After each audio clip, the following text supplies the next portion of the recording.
Kumusta ka daily? Sa gitna ng hirap ng buhay at taas ng bilihin ngayon, hindi na sapat ang basta may trabaho at may sweldo ka lang. Ang tunay na hamon ay kung paano mo babantayan at poprotektahan ang bawat pisong pinaghirapan mo laban sa mga mapagsamantala, maling decision at kahit sa mga taong malapit sa iyo. Sa video na ito, hihimayin natin ang 10 lessons na magsisilbing armor ng iyong yaman.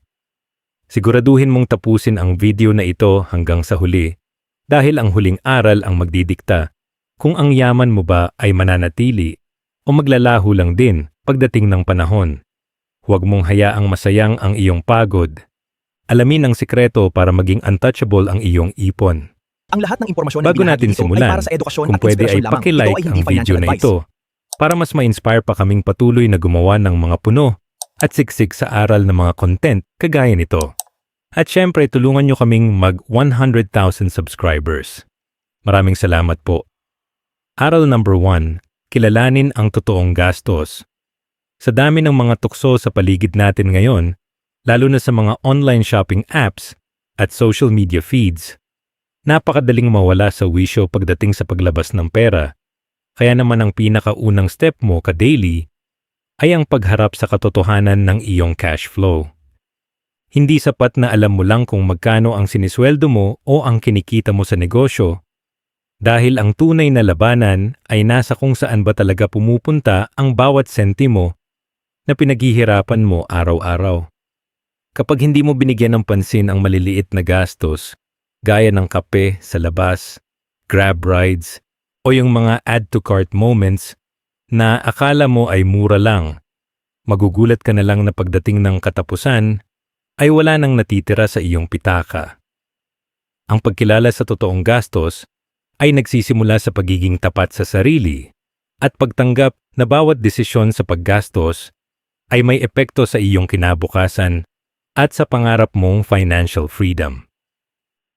Ang sikreto para hindi ka laging kinakapos ay ang pagkakaroon ng malinaw at detalyadong listahan ng iyong buwanang gastos kung saan nakasulat ang bawat kategorya mula sa upa, kuryente, tubig, hanggang sa mga hindi inaasahang bayarin. Dito mo na kailangang gamitin ang iyong abilidad na maging objective at ihiwalay ang mga needs o yung mga bagay na hindi mo pwedeng hindi bayaran para mabuhay ng maayos, laban sa mga wants o yung mga luho na pwedeng ipagpaliban muna. Maraming mga Pilipino ang nahuhulog sa bitag ng lifestyle inflation kung saan habang tumataas ang kita ay mas lalo ring dumami ang mga luho, kaya naman mahalaga na bago pa dumating ang sweldo ay alam mo na kung magkano ang limitasyon mo para sa bawat aspeto ng iyong buhay. Sa modernong panahon natin ngayon ka-daily, wala nang dahilan para hindi mo matrack ang iyong pera dahil napakarami ng tool na pwede mong gamitin gaya ng mga finance apps sa phone o kahit simpleng notebook lang kung doon ka mas komportable. Ang mahalaga ay ang disiplina na itala ang bawat labas ng pera kahit gaano pa ito kaliit dahil ang mga leakages na ito ang madalas na sumisira sa iyong budget nang hindi mo namamalayan. Isipin mo na ang iyong pera ay parang sundalo na kailangang i-deploy ng maayos at kung hindi mo alam kung nasaan sila, siguradong matatalo ka sa laban ng buhay, kaya huwag mong hayaan na maging banyaga ka sa sarili mong account balance. Kapag meron ka ng sistema ng pag-track, ang susunod na mahalagang step ay ang pagtatakda ng spending limit para sa bawat kategorya gaya ng food, transpo at entertainment para hindi ka lumalampas sa iyong kakayahan. Hindi ito tungkol sa pagiging madamot sa sarili, kundi tungkol sa pagbibigay ng respeto sa iyong pagod dahil ang bawat pisong matitipid mo sa hindi importanteng bagay ay dagdag na bala para sa iyong ipon. Ang paglalagay ng hangganan sa paggastos ay nagbibigay sa iyo ng control at power dahil ikaw ang nagdidikta sa pera kung saan siya dapat pumunta at hindi ang mga emosyon mo o ang pressure mula sa mga taong nakapaligid sa iyo. Para masiguro na hindi ka naliligaw ng landas, kailangan mong maglaan ng oras bawat linggo para i-review ang iyong listahan at makita kung naging maayos ba ang iyong pagpapatakbo sa iyong pananalapi. Sa pamamagitan ng weekly review, mabilis mong mahuhuli kung saan ka ba sumobra at agad mong magagawan ng paraan para makabawi sa susunod na linggo bago pa maging huli ang lahat at mauwi sa utang. Tandaan mo ka-daily na ang pagyaman ay hindi lang tungkol sa laki ng kita, kundi mas lalo na sa galing mo sa paghawak at pagprotekta sa kung anong mayroon ka. Kaya simulan mo na ang paglilista at pag-track para maging master ka ng iyong sariling yaman. Aral number 2. Protektahan ng pera laban sa kamag-anak o kaibigan. Isa sa pinakamahirap na hamon para sa ating mga Pilipino ay ang pagbalanse ng ating pagmamahal sa pamilya at ang pangangalaga sa ating sariling kinabukasan. Kaya naman napakahalaga na matuto kang magtakda ng malinaw na hangganan pagdating sa usaping pera. Hindi naman masamang tumulong ka daily, pero kailangan mong intindihin na ang pagiging ATM ng pamilya o barkada ay hindi tunay na pagtulong, kundi pag-tolerate sa maling habit ng iba na pwedeng ikahila mo pababa. Kapag hinayaan mong laging nakadepende sa iyo ang mga tao sa paligid mo, ninanakawan mo sila ng pagkakataon na matutong tumayo sa sarili nilang mga paa at kasabay nito ay pinapatay mo rin ang sarili mong pangarap. Ang pagprotekta sa iyong yaman ay nagsisimula sa pagtanggap na may limitasyon ang iyong kakayahan at hindi mo obligasyon na sagutin ang bawat problema ng ibang tao, lalo na kung ito ay bunga ng kanilang maling desisyon.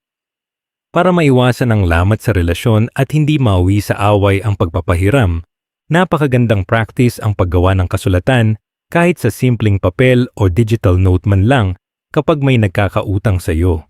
Ang documentation ay hindi pagpapakita ng kawalan ng tiwala, kundi isang paraan ng pagiging profesional at paglilinaw sa terms ng usapan para walang limutan na mangyayari sa hinaharap. Maraming pagkakaibigan at samahan sa pamilya ang nasira dahil sa malabong usapan tungkol sa pera, kaya kung gusto mong manatiling buo ang inyong samahan, gawin mong malinaw kung kailan at paano ang bayaran. Sa ganitong paraan ka-daily, na ipakikita mo rin sa kanila na seryoso ka sa iyong pinaghirapan at hindi basta-basta ang paglabas ng pera mula sa iyong bulsa. Isang mahigpit na panuntunan na dapat mong sundin ay ang hinding-hindi pagpapahiram ng iyong emergency fund kahit kanino o anuman ang kanilang dahilan.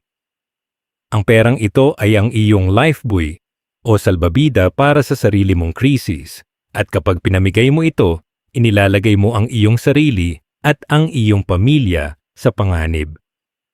Isipin mo na lang na kung magkaroon ka ng sariling emergency at wala kang madukot dahil ipinahiram mo ang iyong proteksyon, wala ring kasiguraduhan na may tutulong sa iyo pabalik.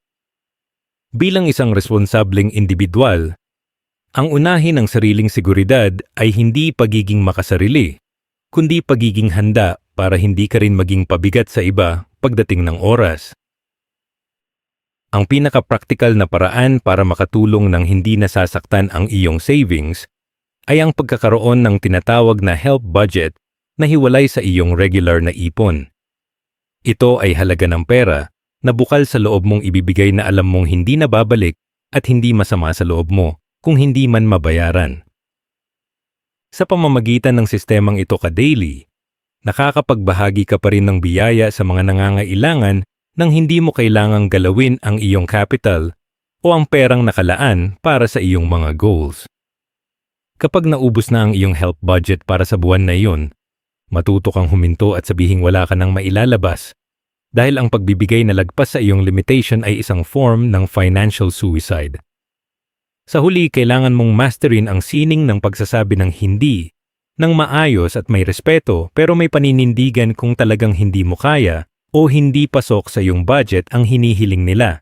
Maraming Pilipino ang nagpapakalunod sa utang para lang may maipautang sa iba dahil sa takot na mapag-usapan o matawag na maramot, pero tandaan mo na hindi sila ang magbabayad ng iyong mga bills. Ang tunay na nagmamahal sa iyo ay maiintindihan ang iyong sitwasyon at rerespetuhin ang iyong mga boundaries, kaya huwag kang matakot na unahin ang iyong financial peace of mind. Protektahan mo ang iyong ipon ka-daily dahil sa dulo ng araw, ang iyong yaman ang magsisilbing protection mo at ng iyong mga mahal sa buhay laban sa bagsik ng kahirapan. Aral number 3. Gumamit ng digital banking protection. Sa bilis ng takbo ng teknolohiya ngayon ka-daily, ang iyong bank account ay hindi na lang basta nasa loob ng gusali, kundi nasa dulo na ng iyong mga daliri, kaya naman kailangan mong maging mas mapagmatsyag sa iyong digital security. Ang unang depensa mo sa mundong ito ay ang pagpili ng mga banking apps na merong two-factor authentication o yung tinatawag nating 2FA, kung saan hindi sapat ang password lang para makapasok. Sa bawat login o transaction, dapat ay may natatanggap kang code sa iyong registered mobile number or email para masiguradong ikaw talaga ang gumagawa ng galaw. Huwag mong balewalain ang feature na ito dahil ito ang nagsisilbing digital na gatekeeper mo na humaharang sa mga hacker o scammer na nagtatangkang pasukin ang iyong pinaghirapang yaman. Napaka-importante rin na magkaroon ka ng disiplina pagdating sa koneksyon na ginagamit mo, kaya iwasan mong gumamit ng mga public wifi sa mga mall o coffee shop kapag magbubukas ka ng iyong bank account. Ang mga libreng internet connection na ito ay madalas na walang security at madaling pasukin ng mga masasamang loob para manakaw ang iyong login details o personal na impormasyon ng hindi mo namamalayan. Mas mabuti pang gumamit ka ng sarili mong mobile data o hintaying makauwi sa bahay bago mag-transfer ng pera o magbayad ng bills para sigurado kang solo mo ang iyong linya. Isipin mo ka-daily na ang pagtitipid sa data ay maliit na halaga kumpara sa panganib na mawala ang lahat ng laman ng iyong account sa isang iglap lang. Para lagi kang updated sa bawat sentimong lumalabas sa iyong bulsa, siguraduhin mong nakaset ang iyong mobile alerts o notifications para sa bawat withdrawal, purchase, o transfer na nagaganap. Sa pamamagitan nito, real-time mong malalaman kung may nangyayaring kahina-hinalang aktibidad at agad mo itong maire-report sa bangko bago pa nila tuluyang maubos ang iyong pera.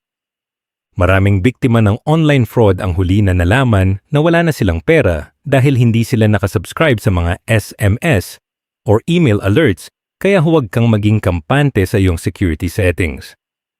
Ang pagiging maagap ay ang pinakamabisang protection mo laban sa mga magnanakaw na gumagamit ng teknolohiya para manloko ng kapwa. Isang matalinong paraan din ng pag-aayos ng pera sa digital world ay ang paggamit ng mga savings buckets o hiwalay na virtual pockets na inaalok na ng maraming digital banks ngayon. Sa halip na isang bagsakan lang ang pera mo sa main account, ihiwalay mo ang pambayad ng bills, ang emergency fund, at ang iyong goal savings para hindi ka malito sa kung ano ang pwedeng gastusin. Ang paghihiwalay na ito ay nagbibigay sa iyo ng psychological barrier dahil makikita mo na ang bawat piso ay may kanya-kanyang trabaho at hindi mo ito basta-basta magagalaw para sa mga biglaang luho. Kapag organisado ang iyong digital accounts, mas madali mong mababantayan ang paglago ng iyong yaman habang pinapanatili itong ligtas sa anumang aberya. Higit sa lahat, ka-daily, huwag mong kalimutan na regular na i-update ang iyong mga password at iwasang gumamit ng mga madaling hulaan gaya ng iyong kaarawan o pangalan ng iyong alaga. Ang password mo ay dapat na combination ng uppercase letters, lowercase letters, symbols, at numbers para maging matibay na panangga laban sa mga brute force attacks. Gawin mo itong habit bawat 3 buwan o quarterly para laging fresh ang iyong security at hindi basta-basta mahuhulaan ng sinuman.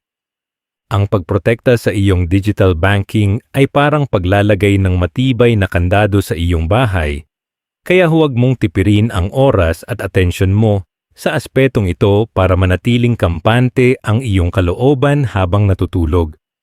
Aral number 4, magtayo ng emergency fund.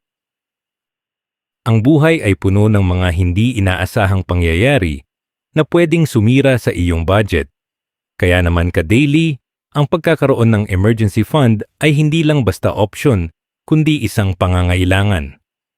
Ang ideal na target mo ay makapag-ipon ng halagang katumbas ng 3 months worth ng iyong basic expenses para kung sakaling mawalan ka ng trabaho o magkaroon ng krisis, meron kang sasandalang pondo. Isipin mo ito bilang iyong sariling financial shock absorber na sasalubong sa mga biglaang gastos gaya ng pagkakasakit, pagkumpuni ng bahay, o anumang emergency na hindi mo kontrolado. Kapag meron kang sapat na buffer, hindi ka mapipilitang mangutang o magbenta ng mga gamit sa murang halaga dahil alam mong meron kang nakahandang bala para sa anumang hamon. Napaka-importante na ang iyong emergency fund ay nakahiwalay sa iyong regular savings o sa perang panggastos mo araw-araw para hindi ka matuksong galawin ito. Maraming Pilipino ang nagkakamali dahil pinagsasama nila ang lahat sa isang account, kaya sa tuwing may makikita silang sale, akala nila ay marami pa silang pera, pero ang totoo ay nagagalaw na nila ang kanilang protection. Ang paghihiwalay ng account ay nagbibigay sa iyo ng disiplina at malinaw na hangganan sa paggamit ng iyong yaman. Mas mainam na ilagay ito sa isang bank account na walang debit card o mahirap i-access sa pamamagitan ng online shopping para siguradong nandoon lang ang pera kapag kailangan na talaga. Para maging madali at consistent ang iyong pag-iipon, gamitin mo ang feature na automatic transfer na inaalok ng karamihan sa mga bank apps ngayon para kusanang nababawasan ang iyong sweldo bago mo pa ito mahawakan.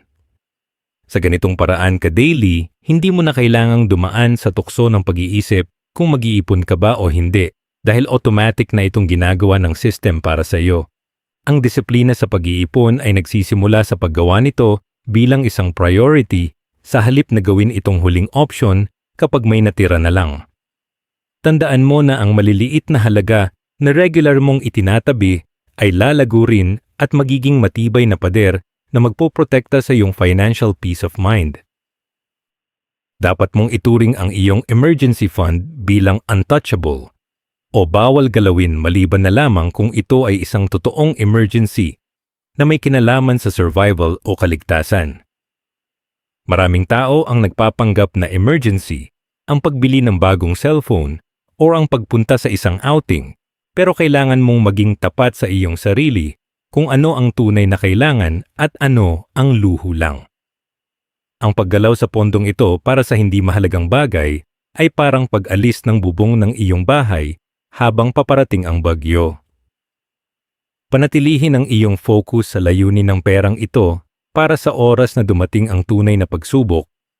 Handa kang harapin ito nang hindi nanginginig ang iyong tuhod dahil sa takot.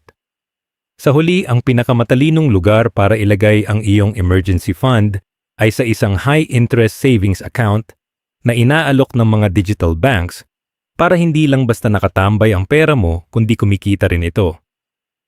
Bagamat ang pangunahing layunin ay ang liquidity o yung bilis ng pagkuha ng pera, hindi masamang samantalahin ang mas mataas na interes para kahit papaano ay hindi matalo ng inflation ang iyong ipon.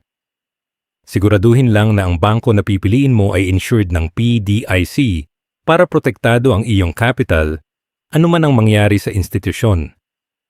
Sa pamamagitan ng pagbuo ng pondong ito ka-daily, binibigyan mo ang iyong sarili ng kalayaan at seguridad na hindi mabibili ng anumang material na bagay sa mundo. Aral number 5. Protektahan ang pera laban sa scam.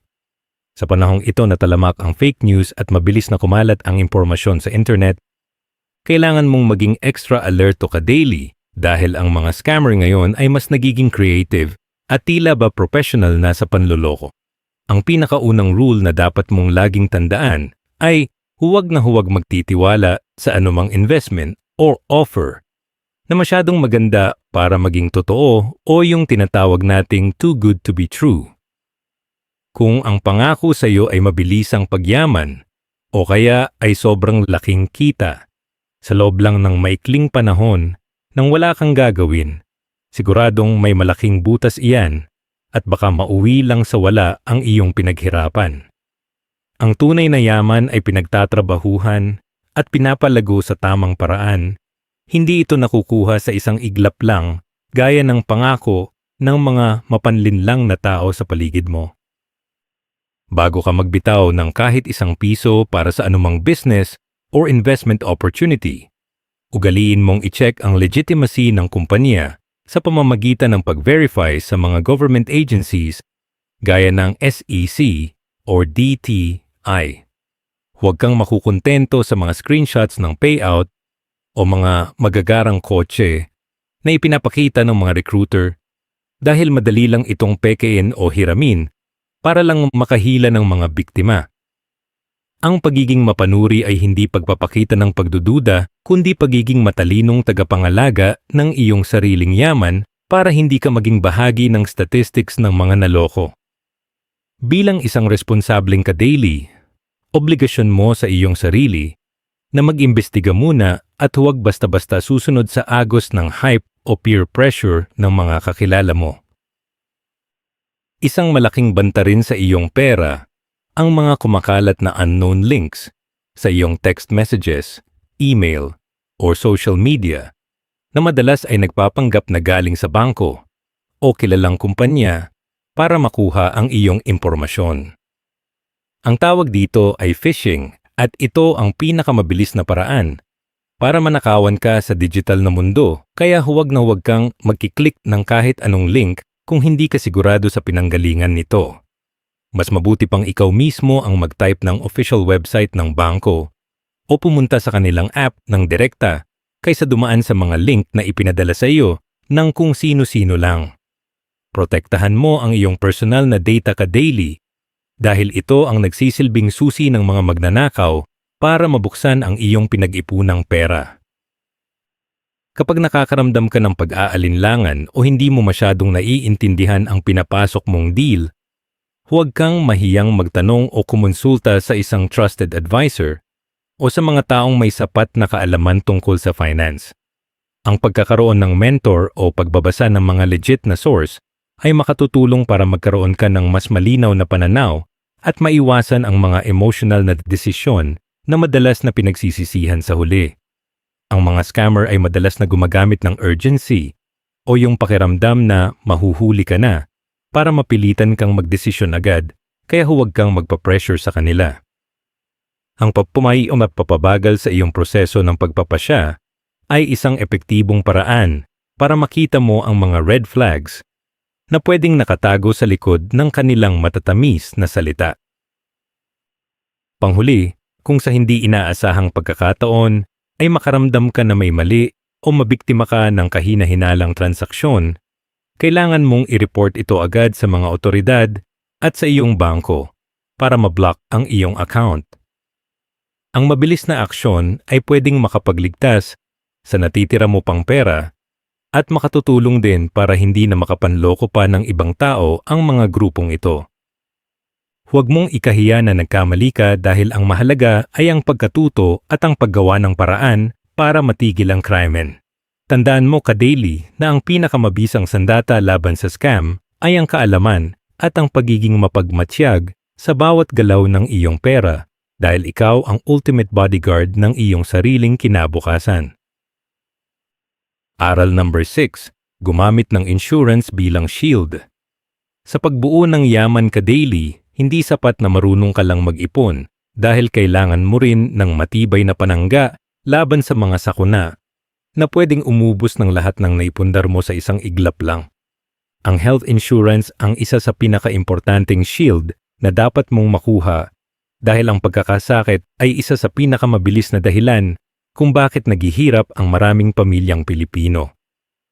Kapag meron kang tamang coverage, hindi mo kailangang galawin ang iyong savings o mangutang para lang mabayaran ang hospital bills dahil merong institusyon na sasalo sa iyong gastusin. Isipin mo ito bilang isang investment sa iyong peace of mind para kahit anong health crisis ang dumating, mananatiling buo at protektado ang iyong ipong pera. Bukod sa kalusugan, napakahalaga rin na mag-invest ka sa life insurance lalo na kung ikaw ang breadwinner o ang inaasahan ng iyong pamilya para sa kanilang pang-araw-araw na pangangailangan.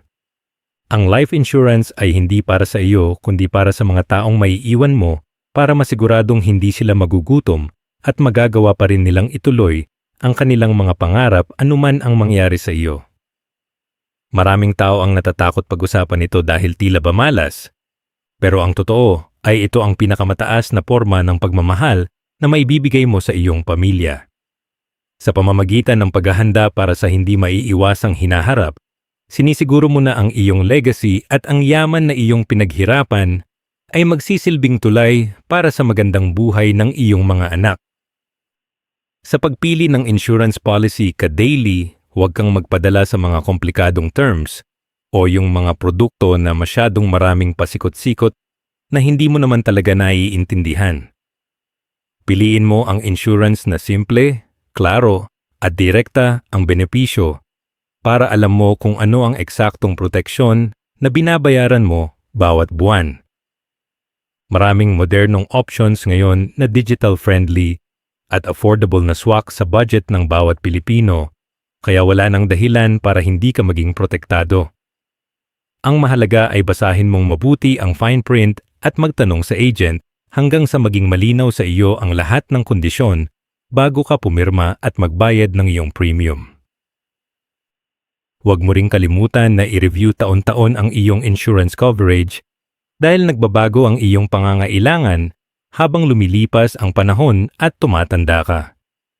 Baka nung kinuha mo ang iyong policy ay binata o dalaga ka pa, pero ngayon ay may asawa at mga anak na kaya kailangan mo nang dagdagan ang iyong proteksyon para sumapat sa laki ng iyong pamilya. Ang regular na pag-update sa iyong insurance ay nagsisiguro na laging akma ang iyong shield sa bigat ng responsibilidad na iyong pinapasan sa kasalukuyan. Ang pagiging proactive sa aspetong ito ay nagpapakita na ikaw ay isang matalinong steward ng iyong pananalapi na laging handa sa anumang pagbabago sa takbo ng iyong buhay. Panghuli, kailangan mong baguhin ang iyong mindset at ituring ang insurance bilang isang mahalagang proteksyon at hindi bilang isang pabigat na gastos sa iyong bulsa. Maraming tao ang nanghihinayang sa binabayad na premium dahil hindi naman daw nagagamit agad, pero ang katotohanan ay mas mahal ang maging uninsured kapag dumating ang totoong problema. Ang insurance ay parang helmet sa motor o seatbelt sa sasakyan na sana ay hindi mo kailanganin, pero kapag nagkaroon ng aksidente, ikakatuwa mo na suot mo ito. Protektahan mo ang iyong yaman ka-daily sa pamamagitan ng pagbuo ng matibay na shield dahil ang tunay na financial security ay ang pagiging handa sa lahat ng aspeto ng buhay. Aral number 7. Magtayo ng diversified income. Sa pabago-bagong takbo ng ekonomiya ngayon ka-daily, napakalaking panganib ang umasa lamang sa iisang source ng kita gaya ng sweldo, mula sa trabaho o kita mula sa isang maliit na tindahan. Ang konsepto ng diversification ay parang hindi paglalagay ng lahat ng iyong itlog sa iisang basket dahil kapag nabitawan mo iyon, lahat ay mababasag at mawawala sa iyo. Ang pagbuo ng maraming daloy ng pera ay nagsisilbing protection mo para kung sakaling humina ang isa, mayroon ka pang ibang sandigan na magtutuloy sa iyong pag-asenso. Ang mga pinakamayamang tao sa mundo ay laging may iba-ibang pinagkakakitaan. Kaya dapat ay ganito rin ang maging mindset mo para maging matibay ang iyong financial foundation. Dahil nasa digital age na tayo ka-daily, napakaraming oportunidad para maghanap ng side hustle online na hindi nangangailangan ng sobrang laking puhunan, kundi ang iyong talento at oras lamang. Maaari kang mag-freelance, maging virtual assistant, o kaya ay pumasok sa content creation kung saan ang iyong hilig ay pwedeng maging source ng extra na kita bawat buwan.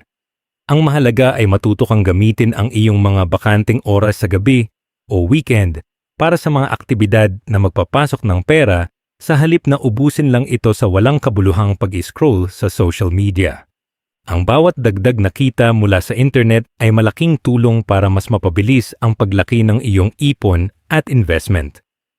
Bukod sa online work, pwede ka ring tumingin sa pag-invest sa maliit na negosyo o mga passive income streams na pwedeng kumita kahit natutulog ka o kahit busy ka sa iyong main job.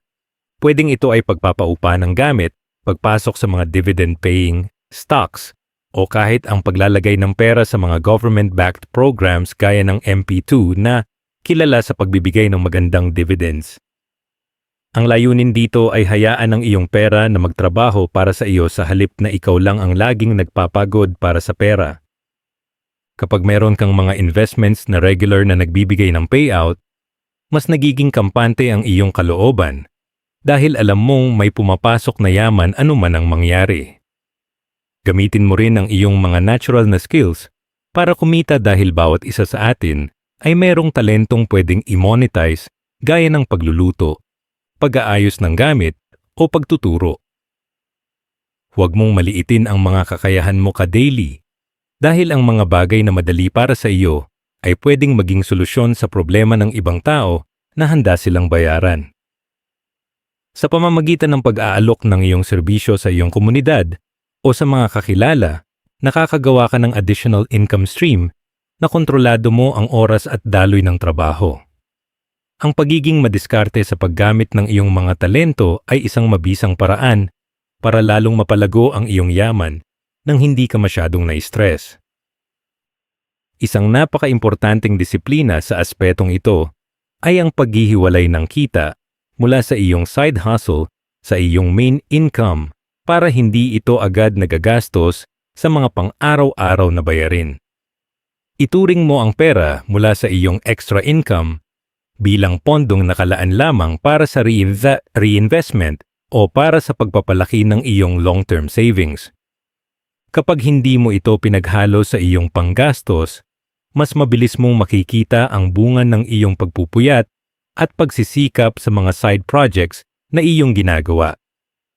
Protektahan mo ang iyong diversified income ka-daily dahil ito ang magsisilbing rocket fuel na magpapabilis sa iyong paglalakbay patungo sa buhay na walang inaalalang kakulangan sa pera. Aral number 8. Magkaroon ng debt management plan. Ang utang ay parang anay na dahan-dahang kumakain sa pundasyon ng iyong yaman, kaya naman napakahalaga ka-daily na magkaroon ka ng konkretong plano kung paano ito tuluyang mapupuksa. Ang unang hakbang para makalaya sa cycle na ito ay ang pagharap sa katotohanan sa pamamagitan ng paggawa ng listahan ng lahat ng iyong utang kasama ang kaukulang interest rates at monthly dues. Maraming tao ang natatakot na makita ang kabuuang halaga kaya mas pinipili nilang magbulag-bulagan, pero hindi mo malalabanan ang kalaban na hindi mo kilala.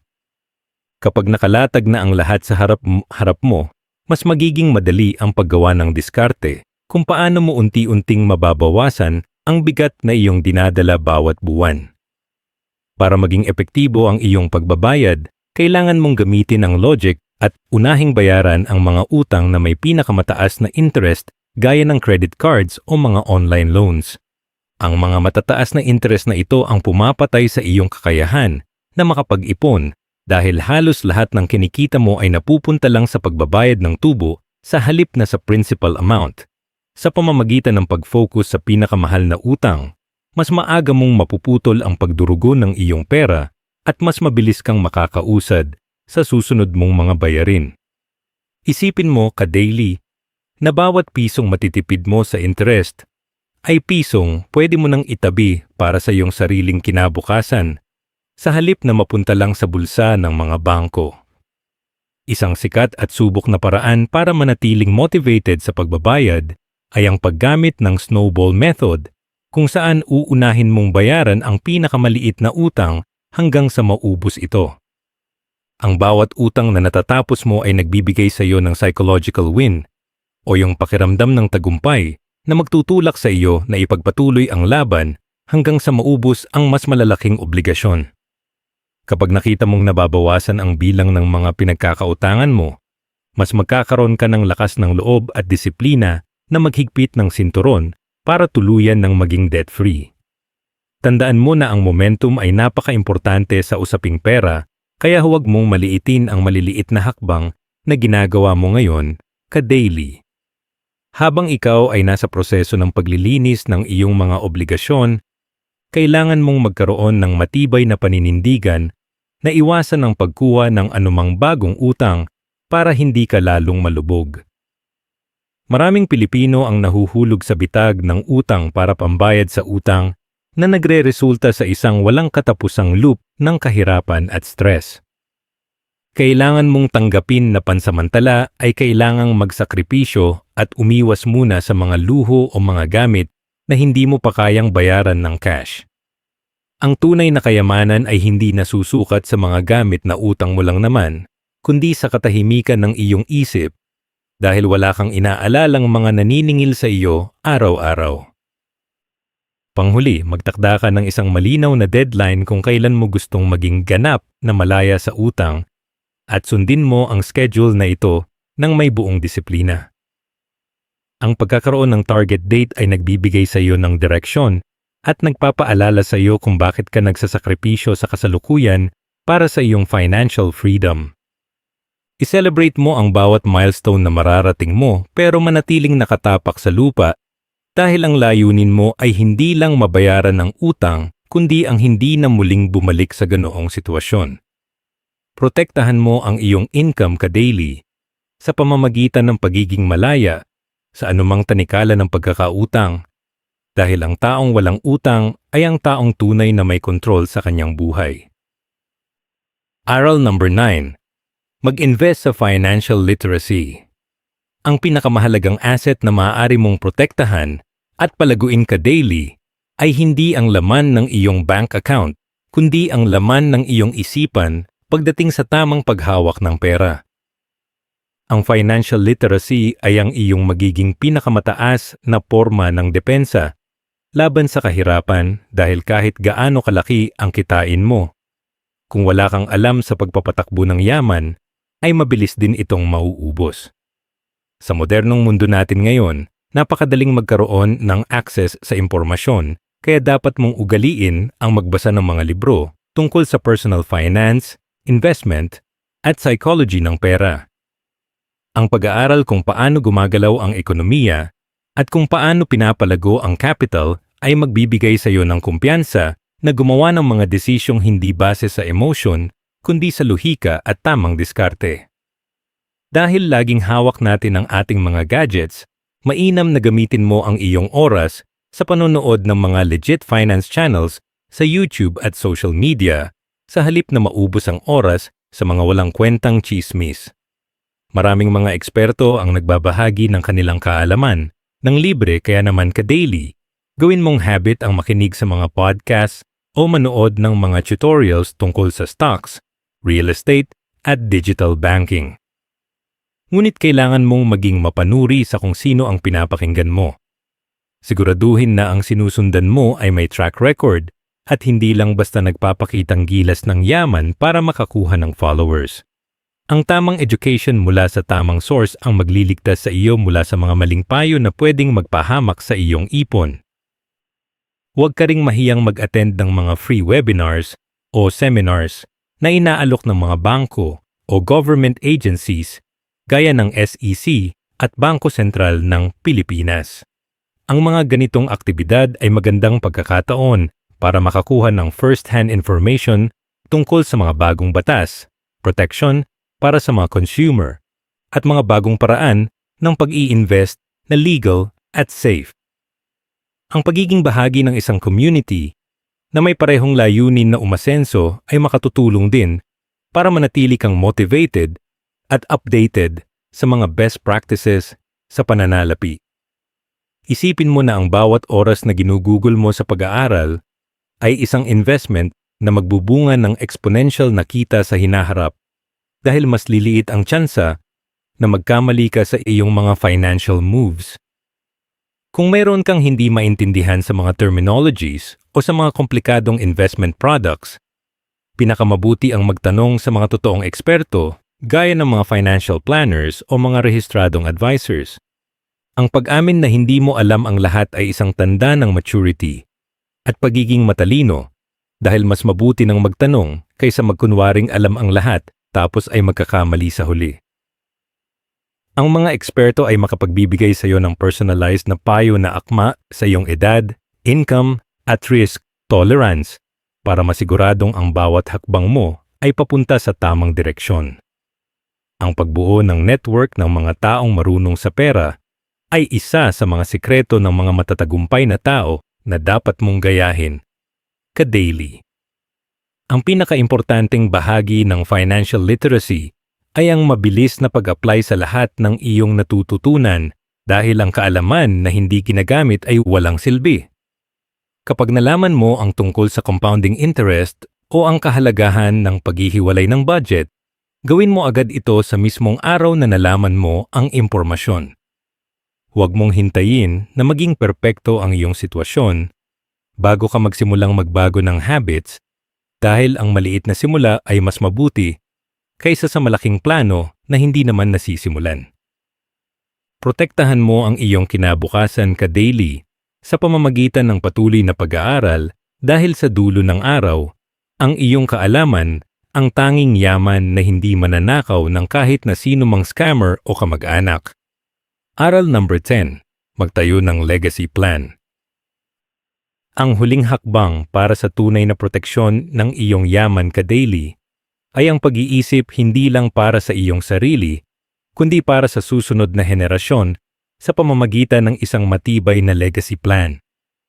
Hindi sapat na nakapag-ipon ka ng malaking halaga kung wala namang malinaw na direksyon kung saan ito mapupunta kapag wala ka na sa mundong ito. Ang paggawa ng isang will or estate plan ay hindi lamang para sa mga milyonaryo, kundi para sa bawat responsableng Pilipino na gustong umiwas sa gulo at away pamilya sa hinaharap. Sa pagkakaroon ng legal na dokumento, sinisiguro mo na ang bawat ari-arian at bawat pisong pinaghirapan mo ay mapupunta sa tamang tao at gagamitin sa paraang iyong ninanais. Bilang bahagi ng iyong legacy, napakahalaga na maglaan ka ng pondo para sa edukasyon ng iyong mga anak o mga mahal sa buhay para mabigyan sila ng sandata na hinding-hindi mananakaw sa kanila. Ang pag-i-invest sa karunungan ay ang pinakamagandang pamana dahil ito ang magbibigay sa kanila ng kakayahan na palaguin pa ang yaman na iyong maiiwan. Maaari kang kumuha ng mga educational plans o magbukas ng mga hiwalay na trust funds na hindi basta-basta magagalaw hanggat hindi sila sumasapit sa tamang edad.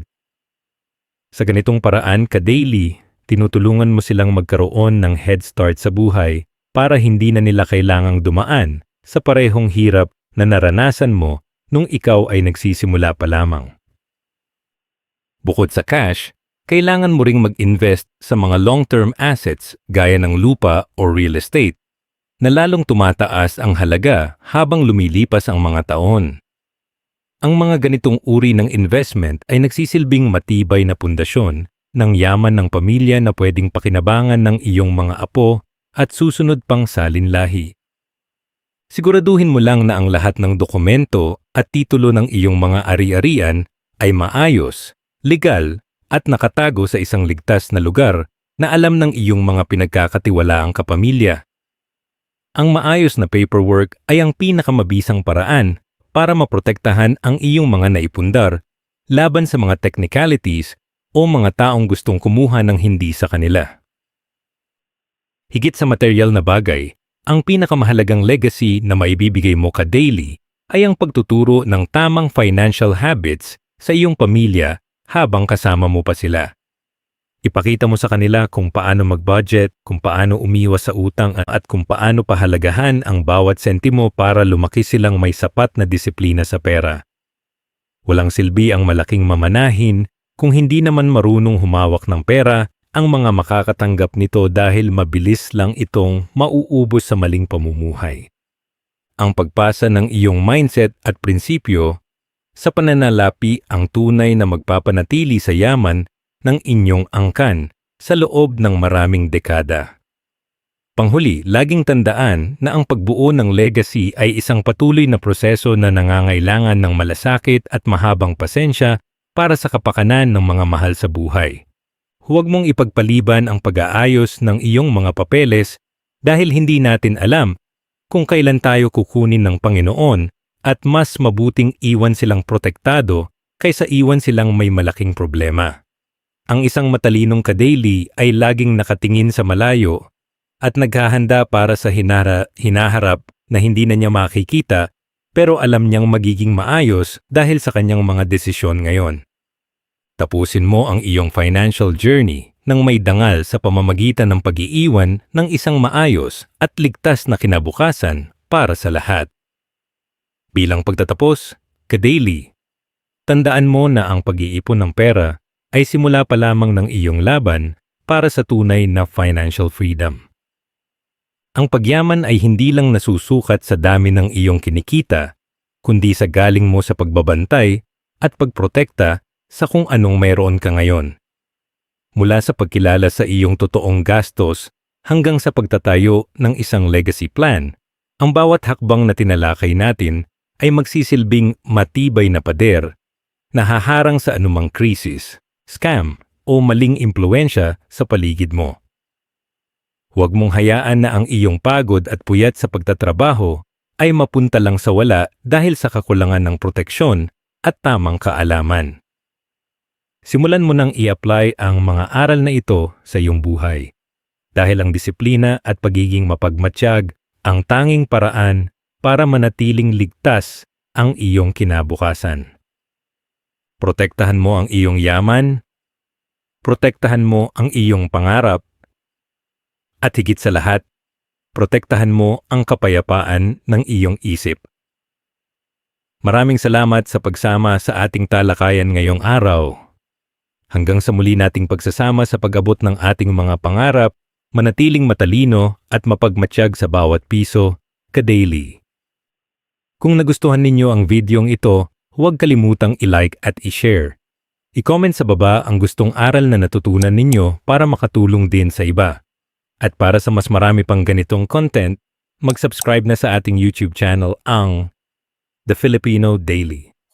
Maraming salamat.